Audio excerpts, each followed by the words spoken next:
ಪ್ರಭು ನ್ಯೂಸ್ಗೆ ಸ್ವಾಗತ. ಬೀದಿ ಬದಿ ವ್ಯಾಪಾರಿಗಳ ತೆರವು ಕಾರ್ಯಾಚರಣೆ ಸಂಕೇಶ್ವರ ಪುರಸಭೆ ಅಧಿಕಾರಿಗಳಿಂದ ಮತ್ತು ಪೊಲೀಸ್ ಇಲಾಖೆ ವತಿಯಿಂದ ಟ್ರಾಫಿಕ್ ಜಾಮ್ ತಡೆಗೆ ದಿಟ್ಟ ಕ್ರಮ.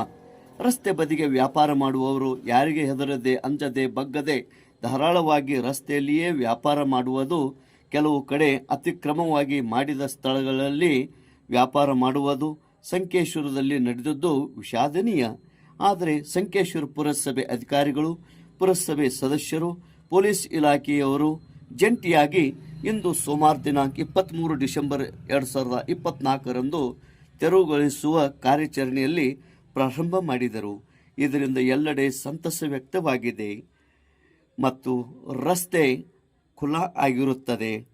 ಈ ಒಂದು ಅಡೆತಡೆ ಇರುವಂಥ ರಸ್ತೆಯಲ್ಲಿ ಆಂಬ್ಯುಲೆನ್ಸ್, ಶವವಾಹನ, ಆಟೋ ರಿಕ್ಷಾ, ಬೈಕ್, ಸ್ಕೂಟಿ, ಶಾಲಾ ವಾಹನಗಳು, ಅನೇಕ ವಾಹನಗಳಿಗೆ ಬರಲು ಹೋಗಲು ರಸ್ತೆಗಳಲ್ಲಿ ಪದೇ ಪದೇ ಅಡೆತಡೆ, ವಾಹನ ದಟ್ಟಣೆ, ಟ್ರಾಫಿಕ್ ಜಾಮ್ ಆಗುವುದು, ಹೀಗೆ ಅನೇಕ ಸಮಸ್ಯೆಗಳಿಗೆ ಎಡೆ ಮಾಡಿಕೊಟ್ಟಿದೆ.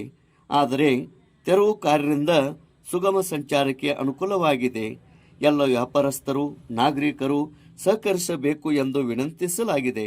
ಹಳಿಪಿಬ್ಬಿ ರೋಡ್, ಮಾರ್ಕೆಟ್ ರೋಡ್, ಕಮ್ಮತ್ತೂರಕ್ಷಿ, link road, Shivaji Chowk, Sangolli Rayanna circle ಅನೇಕ ಕಡೆ ಈ ತೆರವು ಕ್ರಮ ಕೈಗೊಳ್ಳಲಾಗಿತ್ತು. ತೇಜ್ ಪ್ರಭು ನ್ಯೂಸ್, ಸಂಕೇಶ್ವರ್.